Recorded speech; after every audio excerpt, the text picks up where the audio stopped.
Hello, everyone, and welcome to the Very Reasonable Pilots podcast. I'm your host, Charles Lung. With me, as always, my co-host, editor, producer, co-pilot, gunner, navigator, orator, and podcasting associate, Jacob Gloth. How you doing today, Jacob? I am swell, Charles, and super excited because this is episode 170. Oh, yeah, it is. And you know what that means, folks. We come up with an idea right off the bloody dome. Right off the dome. I hate when you say that, still. Right off the dome. That's why I say it. Now it's a tradition. We've been saying it for so many episodes. 17 times. 17 times. It's gonna be crazy. How many? Yeah, I think that's right. That's right. It's something. And I don't know if you do this. I know I do this. Is like I'll think to myself, oh, what are we gonna pitch this week? Oh, it's 170. Oh, what should we? And I have to stop myself from coming up with ideas to suggest, like, for the off the dome thing, because I'm like, we can't, it can't be tainted by prior thought. It has to be literally, I put the headphones on and I'm like, all right, what are we doing? What if we made a coffee cup that was sentient and it got addicted to caffeine? You said that 3 times, I think, in our past episodes. So you really have this coffee cup sentient thing that you're into. No, it's because I look at what's on my desk, and if I was like, all right, what if there was a batarang and a bat grappling hook and a bottle of Mexican soda that is empty and has been for many weeks. Many years. A bottle of grapefruit Mexican soda. And I love grapefruit, and this Mexican soda was not good. I did not like it at all.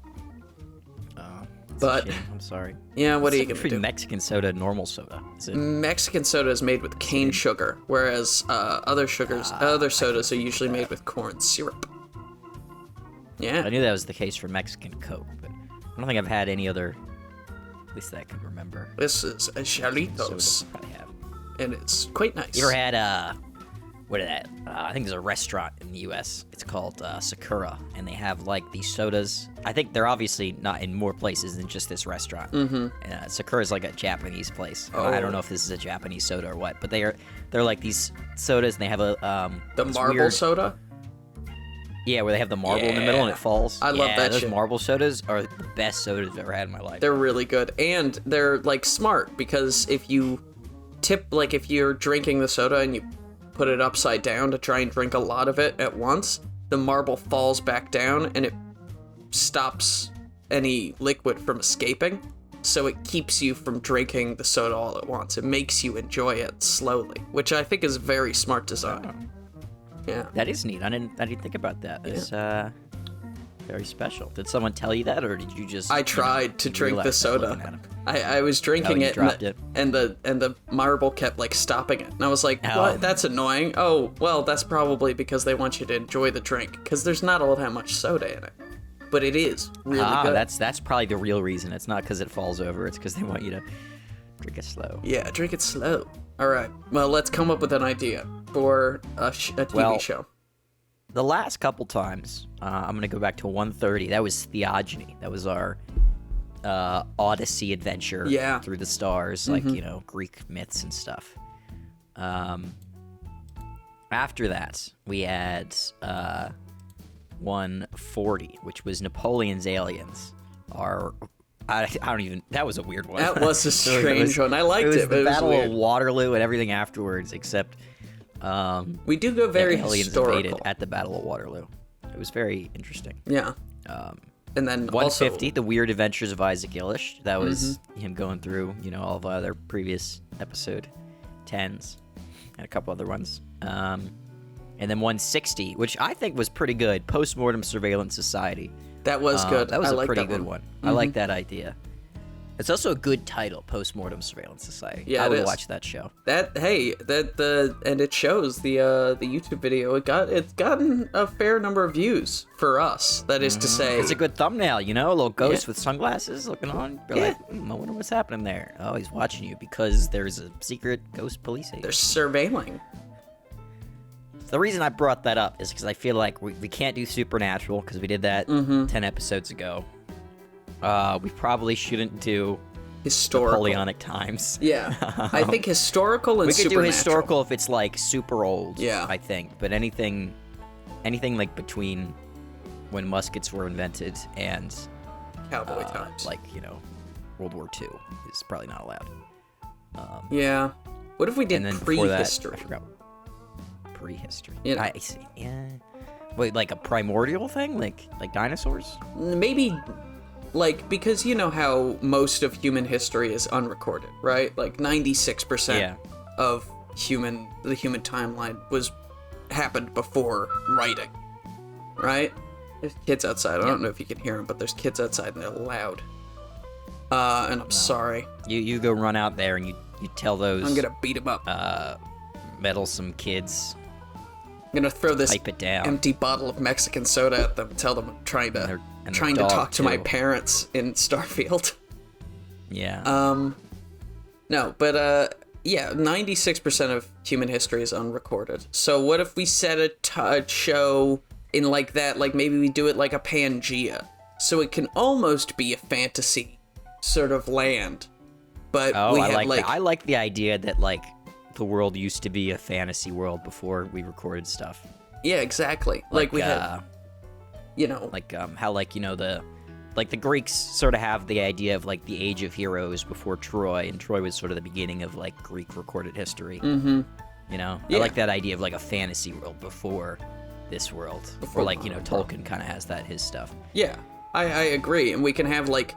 Maybe we can go back and talk to some like archaeologists and scientists, and we can figure out some weird animals that existed in the past but don't exist anymore, and then we could have those be our fantasy creatures. So not everything is, it's not all based in fact, but there is some fact that we, put in the show to make it not more realistic, but just a bit. So we can trick little kids into thinking this was real. Exactly. Yeah, they'll think it's real for a little bit. So I'm like, you're an idiot. It's not real. I'm like, oh, I think it could have been. That's what. And then we throw things at them because they're stupid and they're too small to defend themselves. They throw their money at us because they're stupid. That's what happens. That too. We give them toys and fake artifacts. And that's how we get them. Yeah. And pets. We sell them fake pets. We just have a dog and glue an extra tail onto it. Be like, look, it's the Floposaurus. I don't know. Yeah, the Floposaurus. So we have our world set Pangea before time. I don't know if Pangea and like human history really line up, but we'll just say it does because it doesn't. I like the idea of one continent. Exactly. I don't really think it matters all that much. I don't think they do line up at all. But anyway. No, not even close. No. Probably billions of years off, but who gives a shit?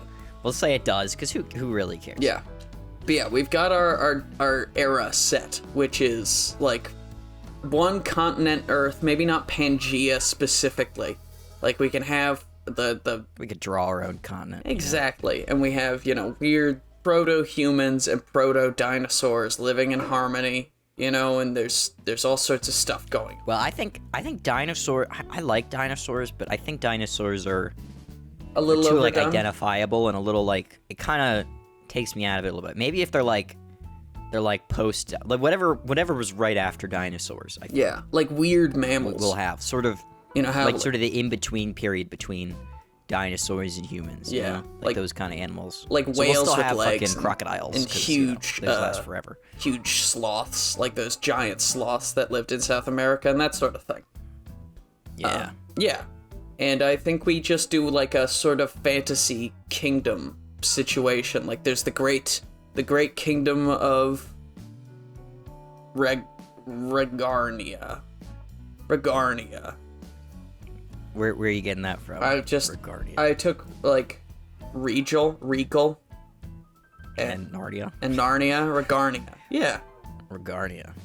Okay. Is the like is this humans? Yeah, this is humans. Let's say it's humans and there's like a weird warlord, and he's taken over how about a warlock? Oh, there you go. We got it. Oh. Kind of like a Morgana figure, maybe. Or we have like a Morgana, or maybe there's like a Sauron style. We never see their face, and their history is shrouded in mystery. The history is shrouded in mystery. and we can later reveal that Wizard of Oz. it's one of the main characters, like dads or mothers or brothers or whatever, you know? Yeah. But, yeah, we have Regarnia, and that's, you know, the Tower of Babel, right? That biblical story of everyone living together in one. That's how I'm thinking Regarnia is, like, set up. That picture of... so we have that big tower in the middle. Or is the tower the entire city? That would be cool. I think the tower is the whole city, and everyone lives on different levels of the city. You know, and at the top of the tower is where Regarnia kind of is a hard word for... I'm not... Because we can't do the warlock of Regarnia. That just sounds weird. The wizard of Regarnia. Maybe the wizard or the warlock is going to take over Regarnia, right? And we can have our adventuring party of, like, we can have, you know, a human, and we can have a few humans, and maybe we throw in, like, a Neanderthal, right? Or, like, a proto-human. Yeah. One of those pre-human species of Homo sapiens, right? Because I like those. Those are always cool. We can have a Beastmaster, and that's, like, one of our characters. Is somebody Back who's... on Regarnia for a second, though. I like the Tower of Babel thing, and I was just want to add in. I feel like it should be like the way Alexandria was in ancient civilization, in like post-Alexander civilization, like you know, Hellenic civilizations, where it's like kind of the place where all the scholars live. Everyone that's it's like a place of complete knowledge, and that's kind of why this warlock wants to take it over, is because it's like all the knowledge of the universe is there. But it's even bigger than that. It's like the Tower of Babel, so it's like maybe it gives you maybe because if we could tie it in with the Tower of Babel better, maybe it gives you like the power of tongues, and it's like he can control language. Oh, and he can control people. Like it's like a hypnotic power of sorts, right? And it's maybe this like we could have like inside, deep locked within the tower, there's like this ancient, you know, magical power that this like cult of wizards has sworn to protect, right? And they've formed this sort of like pseudo religion around it, and they like are kind of the law enforcement of this civilization. And they like, but they're all like old scholarly men. They're all they're like the Greybeards in Skyrim, or like trying to think of a more historical reference. I don't know, like the librarians of Alexandria, right? Well, that I don't know if they were really like, these are kind of like warrior monks. Yeah, you know? yeah, but, like, you're right. They're old, so they're not really as powerful. But they still have like some sort of magic, like they can throw lightning and shit like that, and they, you know, and to make the power a little bit more vague rather than mind control, because that might be a little too like overdone. What if it's like, because I don't know, have you seen the movie Arrival? Yes, I have seen Arrival. Okay, so in Arrival, the whole idea is that the idea of knowing another language gives you a different way of thinking about things, and like it. Because in that movie, she learns about this alien language. Yeah. And that sort of gives her essentially the ability of time travel, because she thinks of time differently through that boundaries of that language, right?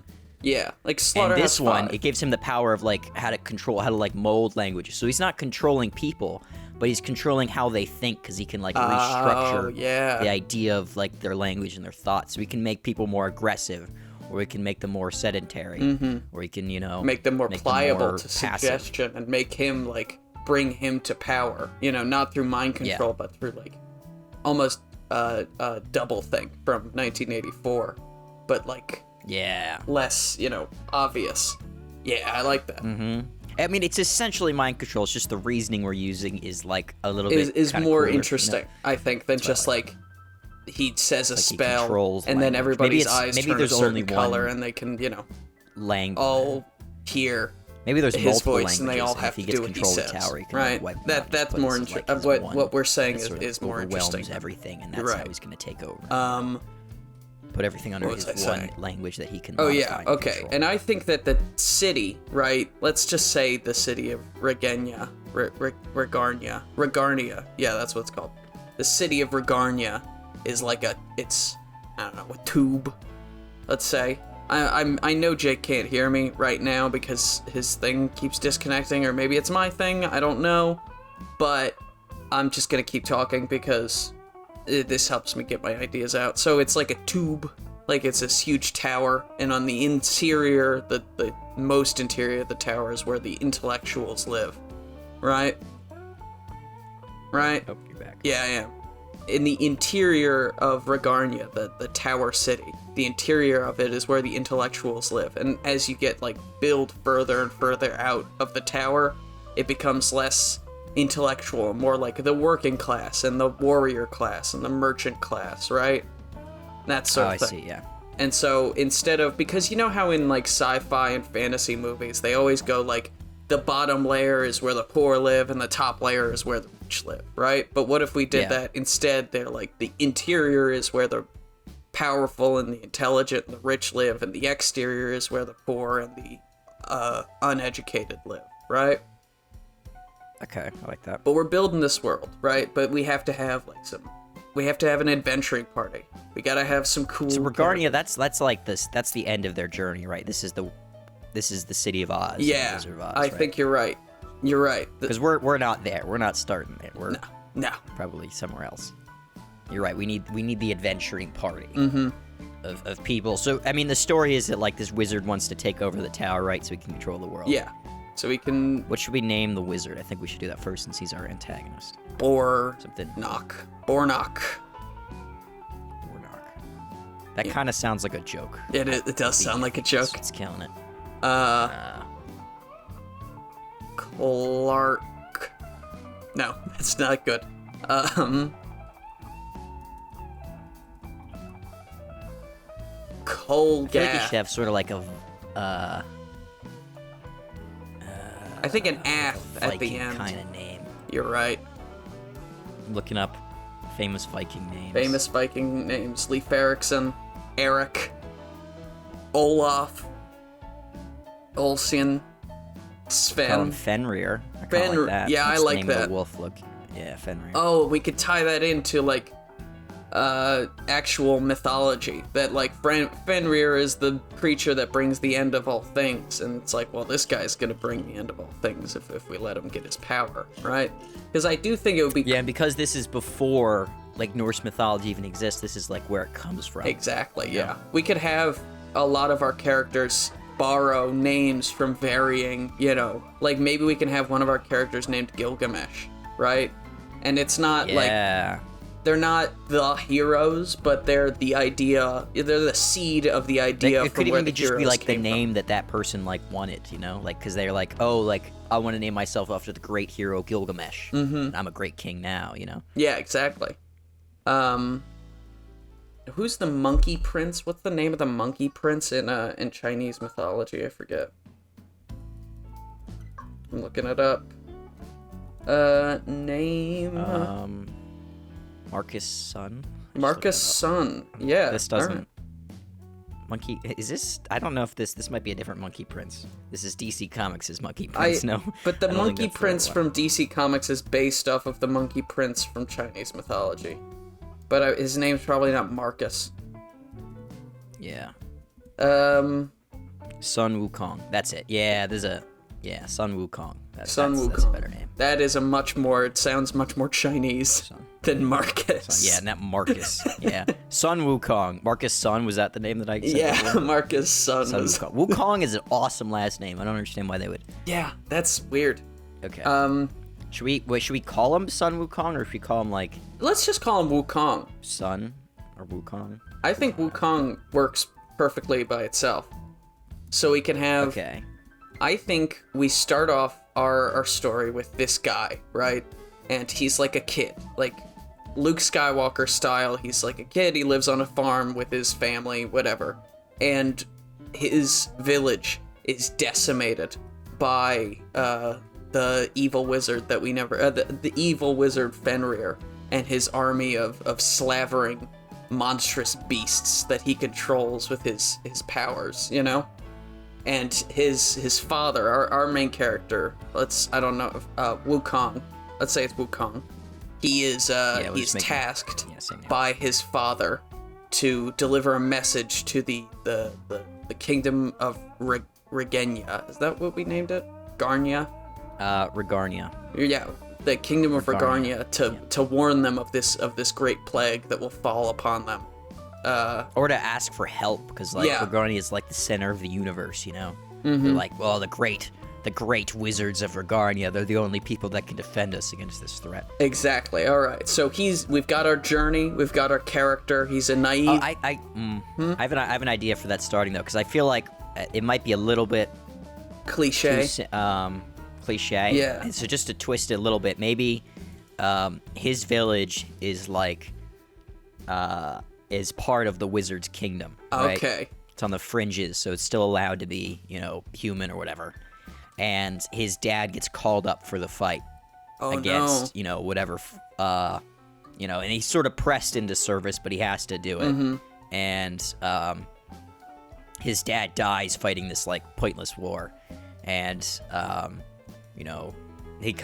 Fenrir comes back to the town, like takes all of his friends now, but Wukong is just too young. But he he wants to go because his friends are going, but he's totally can't. He's like weak, and he's told to like swing a sword, and he's insulted. And he can't swing a sword hard enough or whatever reason. So we're made to believe that he's not good enough. He's too weak. He won't succeed, and so he's not allowed to. Because then here we could set up like one of his friends joining the enemy, and he has to fight him later. Yeah, he becomes Fenrir's greatest general, or not greatest general, but like one of his prized generals, and then we can see like a physical corruption go through his friend as like he works more for Fenrir, and he commits more evil acts as like gets like black we could do veins. a sort of like Norse thing where it's like when you give up, like there's a whole thing with like Odin gives up his eye to get more wisdom, and we can have like this guy trades parts of his body for more strength or something like that. We could definitely like have sacrifices his arm, right arm for. Well, we could definitely have a beast arm, I don't know.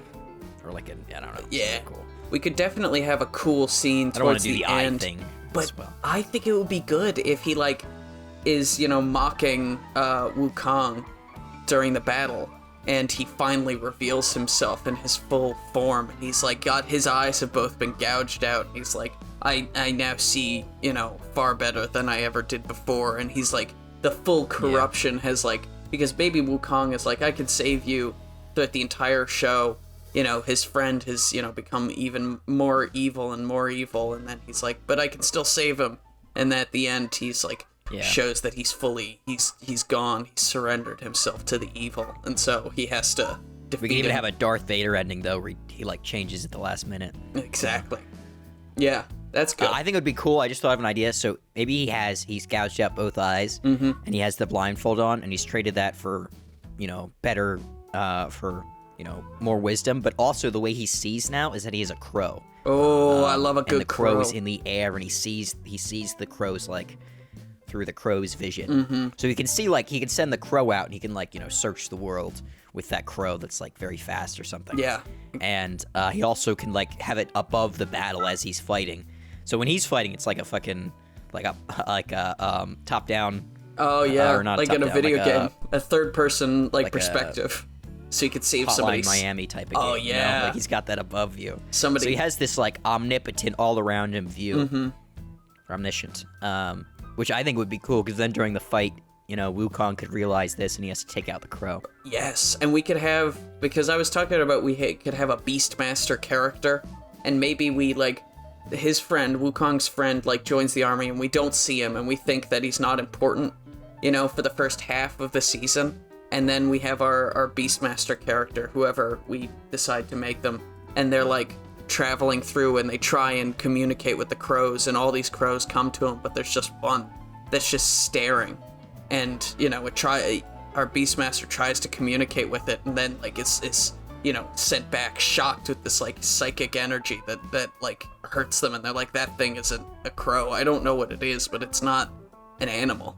It's something else, something worse, and that's how we can introduce the idea of the crow, and we can have our bad guy, the general character. We don't see them, but we can tell that they're seeing through the crow. They're almost like a horror movie villain, watching our main characters from his journey. a tree branch or, behind a hedge or whatever. Yeah, that'd be good. I got a name for him as well. Our general. Our other variants of Wukong, the evil variants. Yeah. His childhood friend. We're gonna call him Wotan. Wotan. That is an alternative name for Odin in Norse mythology. Oh, I like that. So it's kind of like, that's how we're getting the crow, because the crow is a big part of Odin's thing and losing the eye. So that's sort of like part of his, that's part of his journey. Norse mythology traces that from. Yeah. In their ancient history, or prehistory. Yeah, exactly. That's good. I like Wotan. And plus, they have both start with the same letter as well. So we've got like this sort of dueling thing set up. All right. Wukong and Wotan. So we've got Wukong, and he's journeying to Regarnia to gain the help and support of the wizards of Regarnia. And well, he probably shouldn't start doing that, right? Because his journey like began with his everyone he knows joined the other side. His dad oh yeah, you're right, died. You're right. Maybe his dad died, like he thinks that his dad died fighting for Fenrir, but he finds out later that his dad like disobeyed orders when he was told to kill civilians or something. Forced to burn down a village or something. He was told to burn down a village, and he said no, and Fenrir tortured him and killed him because of that. And Wotan was given the final blow, and that was Wotan's like moment from going from a good person to a not as good person. That was his Anakin Skywalker. He passed the line. Yeah, killed all those kids. He can't go back now. Exactly. Because he killed Wukong's dad. Wukong Senior. That's good. So what's Wukong's that's so he's like I feel like that happened to you, right? Like, so he knows his dad died. He doesn't know yet that his dad died by his best friend's hand, right? But he knows that he's dead. He knows his dad's dead. He's probably just like a sad boy, right? Yeah. Maybe he spent like a long time trying to like this, because we need him to sort of build up his strength and abilities, right? So because he was rejected as a child, he goes out and he learns from a hermit. There's like a hermit in the local forest. Oh, maybe he's like an old warrior monk that, was originally at the library of Regarnia. Yeah, but he was ambushed outcast because they wouldn't take his, his warnings about Fenrir, who also worked there, and he didn't like Fenrir. Yeah, exactly. Set him up as an Obi-Wan character. There you go. So who's our monk? Our warrior monk who lives in a cave. Probably a little crazy. A little crazy, little weird, a little out there. Let's think, because I'm trying to think of let's think of like an oracle from Greek mythology. Like the Oracle of Delphi? Yeah. There's a couple of... That's one's too obvious. There's a couple other oracles. Let me think. Greek. I'm just trying to think of... Because there's... Maybe we just have it be like... Because I'm old crazy hermits have a long, history in mythology and ancient history. So maybe we have a... Yeah, I don't know.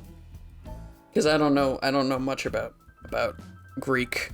I don't know much about mythology, if I'm being 100% honest with you. I know about the Percy Jackson books, and that was about it. I don't know how to pronounce it, but I like this one. It's I'm gonna go with Erythea. Erythea? Erythaea. Yeah, Erythea. Let me see if I can get it pronounced. Erythea. I kind of like that name. Yeah, me too. And it's not the Oracle at Delphi. It's not super obvious, but it's a good reference.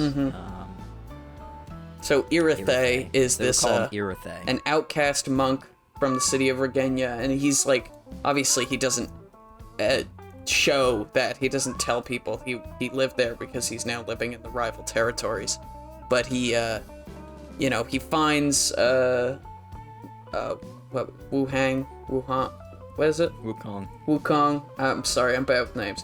Wukong, like, crying in the forest, and he's, he offers, maybe it's like, you have to prove yourself. Maybe Wukong tries to rob him. Oh, that'd be good. Like, he tries to take a sword from him. Wukong, like 12 or something. sees this old man in the woods with a bunch of stuff that he thinks he can sell, like books and crap. Or maybe he's like, the shit out of him. I can, he's got a sword. I can get a sword, and maybe I can go prove to Fenrir that I could serve him, And he's like, tries to take the sword, but the old man just knocks him aside, And he just, Wukong won't stop. Wukong won't stop getting up. It's like that Captain America, I could do this all day moment. Yeah. And maybe he sees something in him of himself in this kid, and he decides, if I just let this kid go, he's gonna get himself killed. So I'll offer to train him, and maybe through our training, I can teach him the ways of empathy and forgiveness that Fenrir tries to destroy with his tyrannical rule. And then we have like a time jump, obviously, of a few years as the little 12-year-old kid grows up, and he's like 16, and he's, all heroed up, and he's buff, he's ready to go, right, all this stuff, and he decides it's finally time. I'm gonna go join Fenrir's, army, and his master, I guess, his mentor is like, that don't do that, and he finally reveals to Wukong that he isn't, an old general of this army. He was an old, wizard of Regarnia, and he fought Fenrir for many years because Fenrir was a monster who... Yeah, it was a... Yeah. And well, I was gonna say Fenrir is... Do you think he should be outside, or he's a traitor of the original, so he could know the real power of Regarnia? Well, I think Fenrir is a traitor, right? But I think that... What was our mentor's name again? Erethe? Erethe. I think Erethe is like a... I think the monks of Regarnia should be like... We're making this very Star Wars light, I know, but they should be like a bit... like Jedi-esque, Buddhist monk-esque, like you have to remove your emotional connection. And, Erethe was unwilling or unable to remove his emotional connections. And, they only saw his, rivalry with Fenrir as like, well, you're just jealous because he's a better wizard than you, or whatever. And so they kicked him out only for Fenrir to go around and betray them and steal some of the great knowledge that they have kept hidden from the world for centuries. And that's how he built his power. And maybe Erethe is like regretful that he allowed that to happen, even though it's not really his fault, but he's like, it doesn't matter. If I had done things differently, I could have stopped this. I could have saved the world, the plight, the plague that is Fenrir and his armies, right? And that sort of thing. I came up with an idea in that, just to un-Star Wars-ify it a little bit. Yeah. Please. What if? So the difference is Erethe. So the wizards or the librarians of Regarnia, right? They're all about it staying in the interior of the tower. They don't want to focus on the outside world. They want to focus on the interior. It's all about learning from the massive amount of books and knowledge that they have, and the energy thing, whatever the magic source that there is there. Yeah. They're all about that, and anything that has to do with the outside world, they sort of frown upon. And Erethe and Fenrir are sort of the only two people of the monks, wizards, whatever, that care about the outside world and have an interest in it. Care might be the wrong word because Fenrir's bad. Yeah. But have an interest in the outside world. And Erethe is open about it and is trying to get the monks to focus more on the outside world and using their abilities to help, people and stuff. And he's the only one noticing that Fenrir is going out and building up an army and doing bad things. And when he tries to bring this to the people inside, and they're like, no, Fenrir, he's a good guy. He's only cares about what's in here. Unlike you're bad at this. You fucking constantly going out there and, living with the people. You gotta stay here and you gotta learn. You're just mad at him because you're jealous. And because they won't listen to him and he's so fed up with it, he ends up leaving. Yes. And he ends up being right. Fenrir, is building this great army. And maybe at this point in the story, the wizards inside still don't Fenrir has since left, but they still don't really even realize the threat that's coming. Like, they don't realize how powerful Fenrir is. Yeah. Okay. Like, they've realized that Erethe was right about him, but they still don't realize how dangerous it's gonna be. Yeah, they're thinking it's more of like a, oh, no harm, no foul. Like, oh, darn, we lost 2 recruits that were both promising, but, whatever. We'll get more recruits. We're the wizards, baby. We know what's going on in the world. There could be some thing in, like, their tenets. It's like, you're not allowed to use your knowledge in the world outside of the, it's all we're about is preserving knowledge and learning more. We're not about actually using it, And we have Fenrir, he's going out and he's making, and this is only an example, but he's making like bombs and napalm and all this shit. Like not napalm, but what's that stuff in Game of Thrones? Fire. The green fire? Dragon wildfire. Wildfire. Like, he's going out and he's making weapons, while Erethe is going out and he's like providing medicine and he's providing like medical, help to people. Just to show the opposites of the spectrum of using knowledge to help others versus using knowledge to hurt. Yeah, he's helping people like Wotan, who wants to gain more power. He's like, well, I'll trade your eye and you'll see farther than you've ever seen. That kind of stuff. Like, he's like like the devil, like almost a witch doctor, making like the deals. devil, like trading.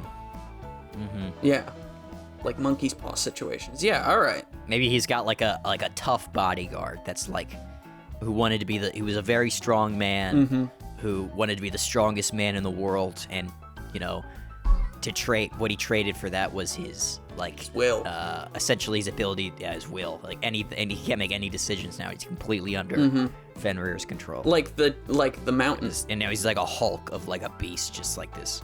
Yeah, like the mountain. Just this. God, maybe it could make him look like the mountain, because I was thinking like a monster, but I think it might actually be cooler if he's like a knight, like we can't even see him. Like, he's covered in armor and he's really big too, like even bigger than the mountain. Like, but he takes off his helmet at some point in the show, because that still annoys me about Game of Thrones, that you never saw the mountain's gross-looking face. Yeah. I wanted to see it. I wanted to see him all gross. I wanted to see him, all messed up. Maybe he's like really charred and burnt underneath all the armor, because it's like fused to his face. Yeah, that's good. He gets it peeled off at one point, and you see all this like muscle and sinew just like bursting from underneath of his flesh, because he's just so he is filled with power. Yeah, exactly. That's good. So then our mentor sends Wukong out into the world to after having all of the truths revealed to him, he decides that he won't fight for Fenrir, and so he must journey to, like, we've got our reason to journey to the city of Regarnia. And then, that's when the show, I think, begins, is with our journey, because it's an adventure. So, like, Erethe is like, he knows that they need help, but like, he's not really convinced to listen. But Wukong is like, well, we need to tell them what's coming. Yeah, exactly. And so he decides to, maybe in the middle of the night, he decides, Master, you've been good to me, taught me all that you can, but I have to do this. And maybe Erethe is like, we think he's or Wukong thinks he's oblivious to it, but Erethe knows. And he's like, no, you're right. You're your own man, and you have to make your own decisions. Even if I don't agree with them, they're yours to make. And so that's like the end of episode 2, is him like beginning his journey. Deciding to go out. Yeah.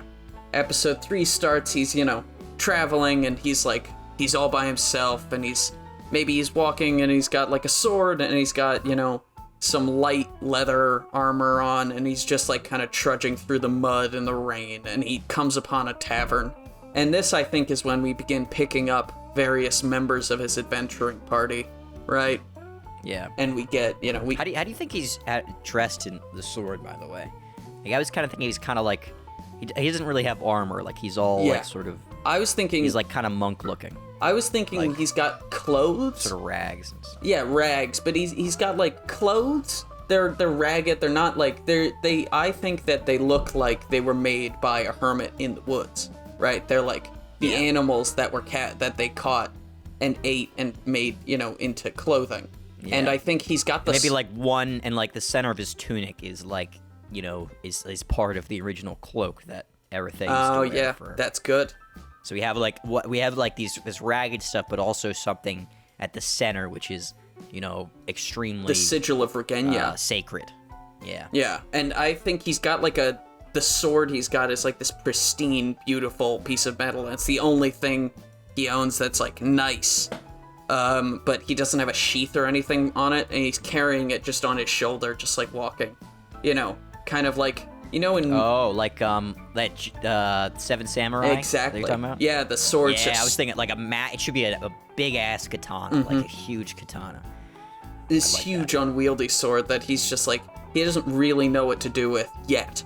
But throughout the show, he'll obviously train with new people, you know. And he knows how to use the sword, but he still isn't like super well versed in like the day-to-day motions of combat, right? Like he doesn't. He's got like the he knows the book, but he hasn't had a lot of practical experience. Exactly. And you know, he knows all the stances. He knows, you know, he has all the necessary technical ability. He just needs the experience to learn in practical situations. Then he'll be a great warrior. Yeah. And then, you know, he stops in a tavern and he gets a drink, and this is his first time he's been anywhere besides his hometown or this hermit's shack in years. And so he's like kind of baffled that, you know, oh, things have, you know, because maybe we see a town before, like when he's a kid, and it's kind of nice, and since he began his training, the world, his Fenrir's territories have fallen into ruin because, you know, the corruption has become more and more like pronounced. Yeah. And so people are just kind of sad and downtrodden and dirty and you know, just drinking, and he's in the tavern and he drinks just a cup of water, and the water's just brown and dirty, and they're like, just drink the mead, mate, you know, and all this stuff. Yeah. And then we can have like, he gets a quest, right? Like a side quest sort of situation, and that's how he picks up his first. So like maybe he needs a ride to some place. Exactly. He doesn't have any money, so he needs to make some He money. decides to you know, help a local farmer. So he gets there, he talks to the bartender, he's like, hey, I need a ride to Regarnia. And the guy's like, yeah, well, you know, Bill's got a stagecoach, better name than Bill, but Yeah. you know, you gotta pay. And he's like, I don't have anything to pay with. And he's like, well, you could trade that fancy sword of yours. And it's like, this is I'm keeping this. Yeah, I can't trade and this. Then, you know, someone's like, well, if you want to, someone in the background calls for his help. Well, if you want to use that sword instead of selling it, I have a local problem with some gobblers or whatever. Come up with a better creature name, right? And then we could have Wukong and a local like hunter descend into a cavern, and the hunter is looking for his, you know, his lost dog or something. Like his, yeah, will come a creature different than a dog, like a proto dog wolf thing. Yeah. And you know, his dog has disappeared, and they know it's down in this crypt, and we can have like a ghost adventure with him and this hunter, and then the hunter decides, you know, the only thing keeping me here was my commitment to something or other. I don't know. Maybe he's tasked by like his local employer to do this, and if he succeeds, his contract is over. And he's got like a debt to pay. Yeah. Like an indentured servitude situation. And he decides, like, once they've completed it, maybe Wukong can save his life in the adventure. Yeah. And it's like, now it could be like the hunter. He's got the tracking skills to find. I was thinking it's a beast, by the way. Yeah. And I was thinking that it'd be cool in this world that if the beasts, like the truly monstrous ones, not just the, you know, like the animals, like the really monstrous ones are usually either they've been corrupted by Fenrir, like he was testing out his magic or whatever, and, you know, like cut off an animal's arm and, you know, gave it some ability, right? Or it's like the severed leftover limbs, like, you know, like with the that's Wotan. good.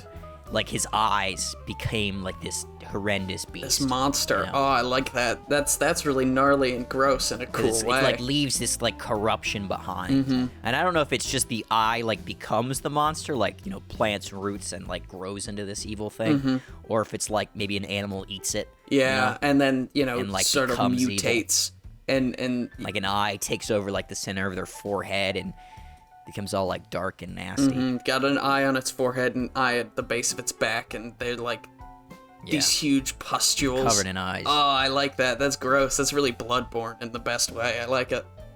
I like it. Yeah. So that's kind of like where the monsters come from, is like these leftover pieces of the army. All right. That's good. And so we've got our first character. He's the hunter. What's our hunter's name? Well, there's lots of famous hunters in mythology. Artunimus. Maybe that's a little... Yeah, I was gonna say Artemis is probably a good one. There's what's the Roman name for Artemis? I don't know. Let me check, I babe. think it's Diana. It's Diana. That's not helpful. That's too on the nose. Roman Artemis. Yeah, it's Diana. That's lame. That is lame. Well, how about... Well, I like Hecate. Hecate is the Roman and Greek god of witches. And the god of... Well, the goddess of crossroads. But I love the name Hecate. I just think it's a great name. So maybe we can have our hunter be more of like a hunter / druid. Like, she's got some magical abilities, but she's a hunter. Yeah. Yeah. The Hecate, a good name. I also have Satet, Satet. The Egyptian god of archery. Okay, I like that too. I like either one though. Let's... It doesn't matter. Either one's good. Yeah. We'll go with Hecate, I think. All right. So we've got Hecate, we've got Wukong, and I think we get one more character, and then that's the party for the most part. Yeah. So we've got, the beast archerer person, like the hunter. We've got the like a warrior. Warrior. I think we get a barbarian. We kind of need we need just like a big guy. Yeah. Well, that's I think a Gilgamesh. Really big guy. But, like, we get a huge dude, and maybe Gilgamesh can be like a proto-human, like Neanderthal style character. He's got like slightly different features than the other two, who are both humans, but he's like, 6'5", 6'8", or something. And all right, I've got an idea for Gilgamesh. Oh, So Gilgamesh is, as a young boy, Gilgamesh got very sick, and he was healed by Eritrea. And Eritrea hadn't really realized the extent of his healing abilities yet, and he accidentally gave Gilgamesh essentially the powers that, what's his name is giving, like Fenrir is giving everyone else, like to save this boy. Maybe the boy had an infection in his arm, and what body part should Gilgamesh lose? He should lose something. Maybe a hand. I think a hand. Can't lose an eye because I've already lost that. Yeah. So he loses a hand. Yeah, I think just a hand is fine, because that's not like because you can have a hook hand, or like because this is. Maybe he's just like he's got like a just like a blunt. Like a mace. It's just an extent, like a steel blunt mace. Yeah, that's good. I like that. And so, because he lost his hand, it was like to get rid of the infection. But the magic that Eritrea used also gave him because he was so young, it gave him great strength and ability as well. And he's been this tough, strong man ever since. Yeah.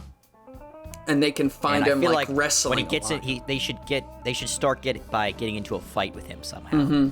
And the fight stops because he sees Wukong's sword, maybe. Or what? What about those sigil of Regarnia? Like, he sees that's uncovered throughout the battle.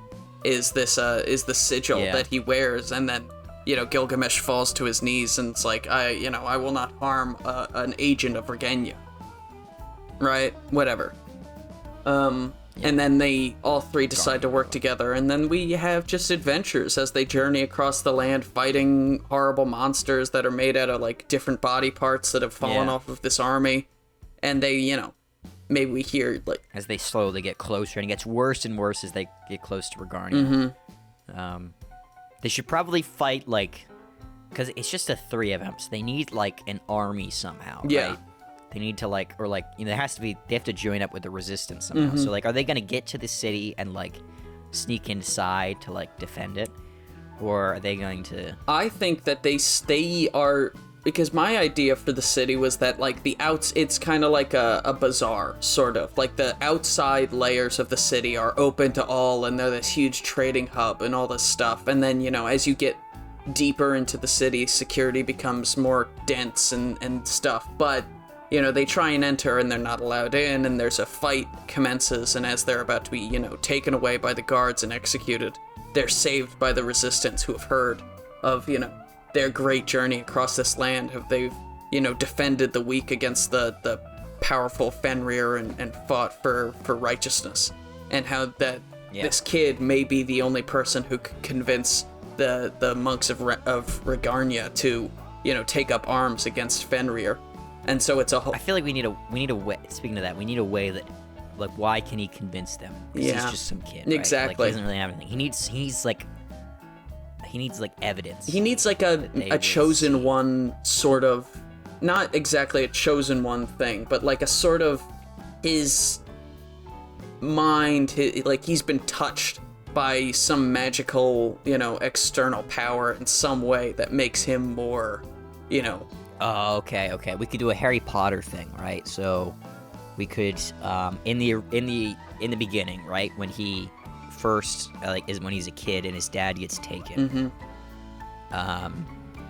Maybe like Fenrir marks him. Oh yeah, that's good. And I don't know, because like because punishment, because his dad did something bad. So it's like he marks him and he's like, well, when you're tough enough, you'll be part of my army too. And it's like this mark of corruption. Yeah, that's because his dad, remember, his dad like betrays Fenrir, and so maybe he marks. He's got like a brand or some sort of scar underneath of his eye, right? Maybe on his cheek, just so we're not too Harry Potter. Yeah, under his eye. Yeah, on his cheek. Oh yeah, that's you said under his eye.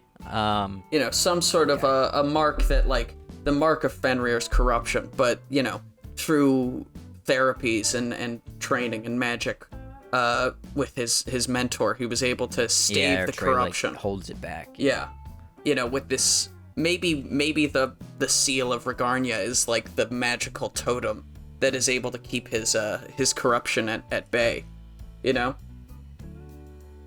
Like, he's got instead of it being like on his cloak, it's a necklace, like the One Ring, but instead of the One Ring being, you know, bad for you, it's good for you, and he keeps it on him.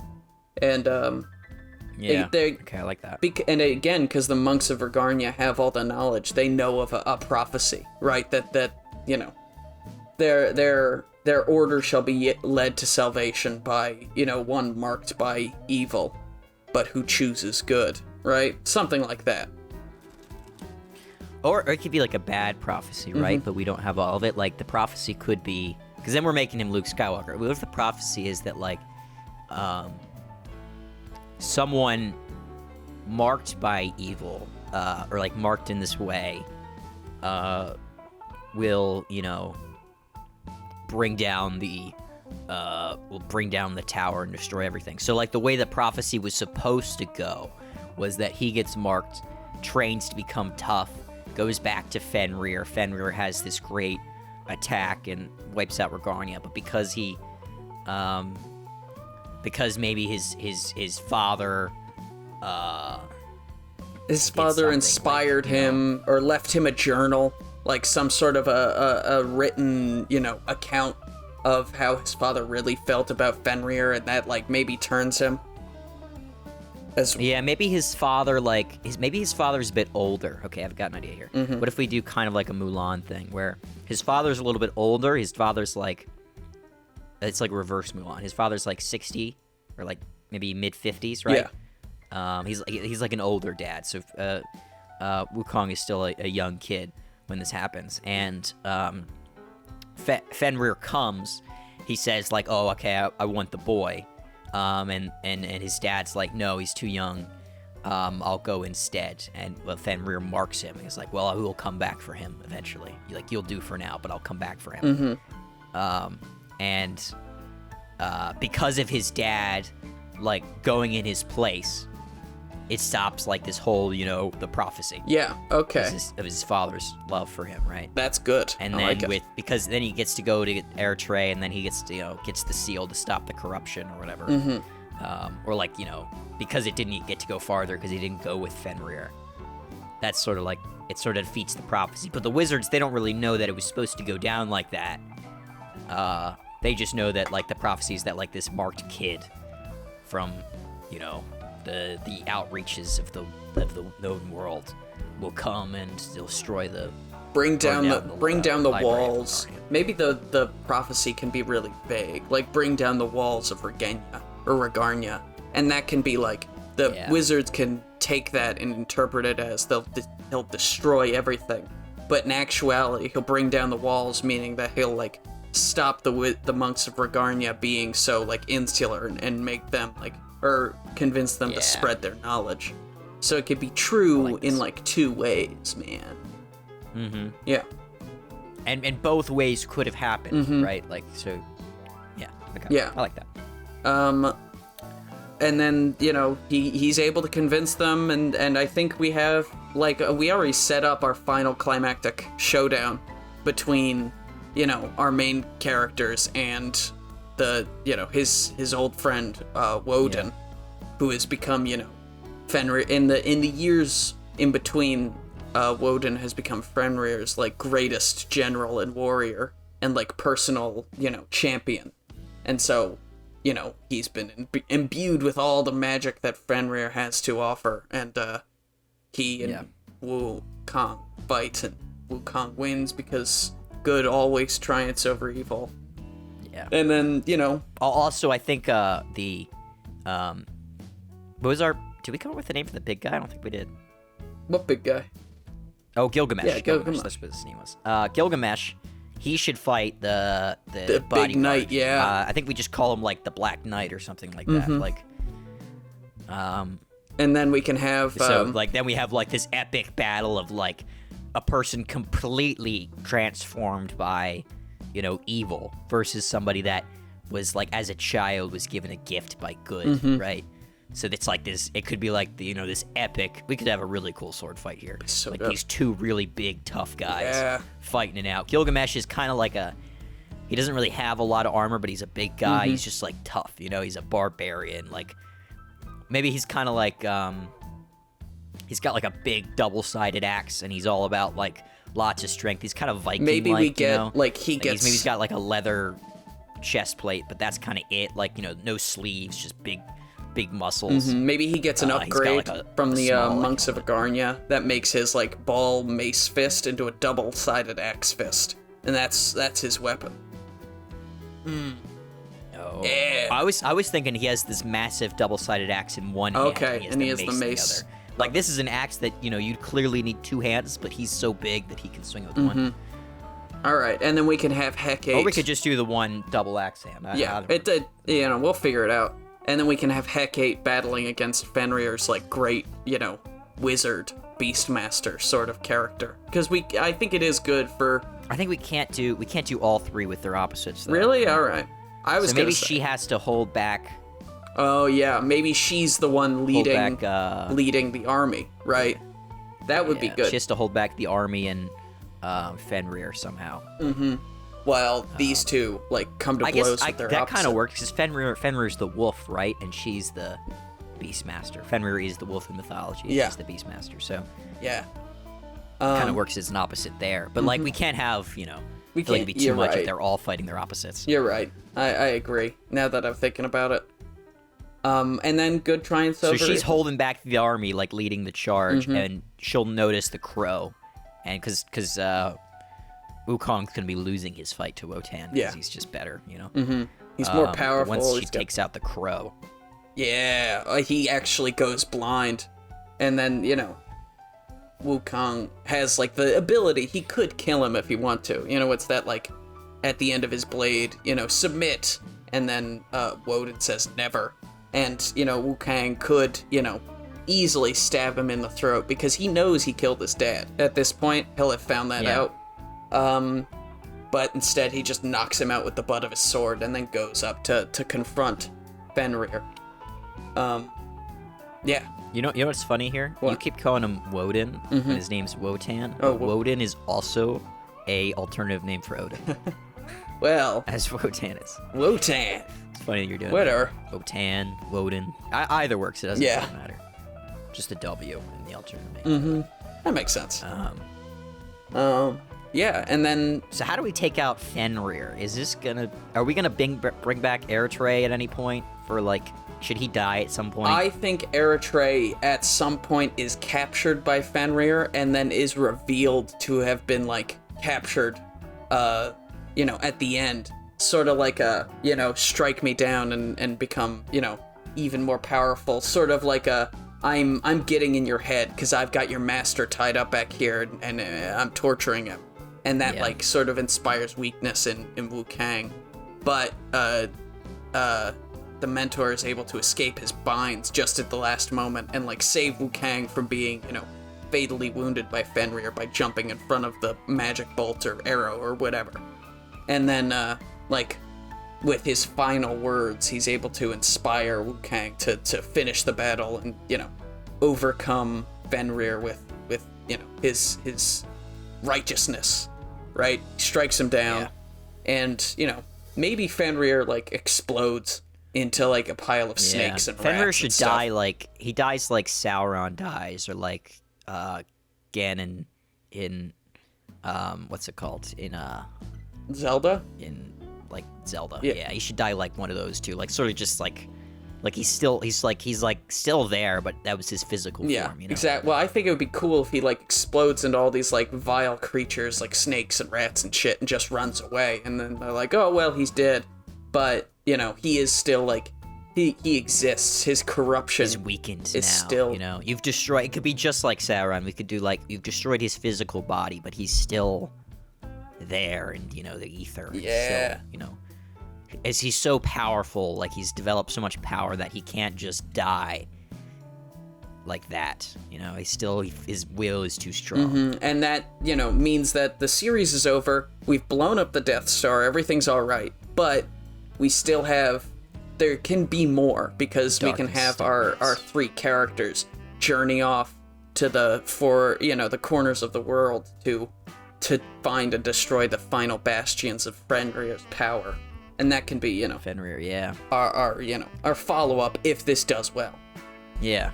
And also, in the follow-up, clearly we need to completely betray all of the characters and have them act differently, and have them also all die. Character assassinate them. Yeah. Because that's what you do when you have a Star Wars Oh, copy, right? of course. We have to destroy them. Sequel. We have to make... We need to completely destroy their characters. I know that no one got married, but if they did, they should get divorced. Yeah. Have them drink blue milk. No green milk. Everyone's completely different. We have 3 new characters, and we don't really do them justice. No. And Of course not. Yeah, we kill off the main people. Yeah. That sounds good. All right. Yeah. What should we name the show? Final thing, because we've been talking for a while now.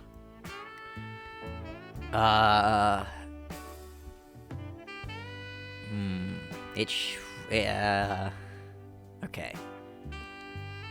I mean, Regarnia is the name of the Regarnia is Citadel, the name right? of the city that the Tower of Regarnia would be the the sigil of generic title. Regarnia. Yeah, that's too. I think the blank of the blank is too generic.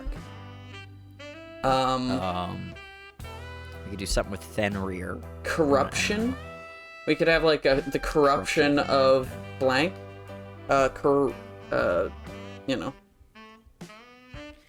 Well, what if we called it, because it's the Epic of Gilgamesh, what if we called it the Epic of Regarnia. something? The Epic of Regarnia, the Epic of Wukong. I like that because we're using a lot of ancient characters. So the Epic of Wukong. The Ballad of Wukong. The ballad, yes, the ballad. I like the Epic better. Yeah. You like the Ballad better? I like the ballad better. It's a bit more whimsical. Oh, I kind of do like that. It's a little sing-song. Mm-hmm.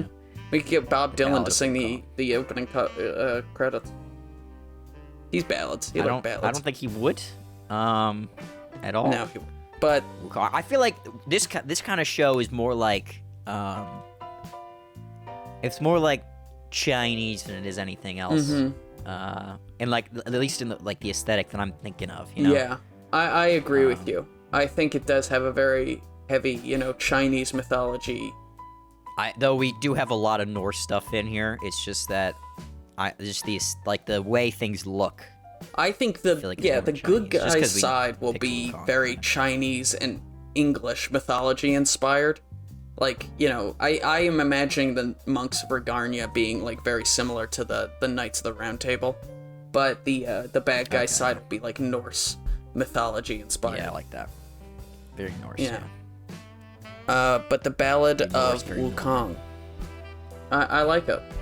The Ballad of Wukong. I like that title. Yeah. All right. Well, that's good. I didn't like it at first, but you said it again, and it's it's fun. Because I'm just imagining this little guy, and he's not that tall, with this huge sword, walking. That's the cover. Yeah. He's got this exactly like Seven Samurai, just like over his shoulder. It's massive, but he's a bit. He's not as big as that guy. He's smaller. Yeah. And it's like 5. It's like this could be 9. A whimsical adventure, but there's still some seriousness to it. Yeah. All right. Well, thank you everyone for listening to the Very Reasonable Pilots podcast. I've been your host, Charles Lynn. With me as always, my co-host, editor, producer, co-pilot, gunner, navigator, orator, and podcasting associate, Jake Gloth. If you like what you heard here and you want to hear more, please give us a like, a follow, subscribe, tell your friends, tell your family, tell your dog, tell your cat, and remember, we will be here next week with a brand new televisual series for you all to imagine. Thank you, and goodbye.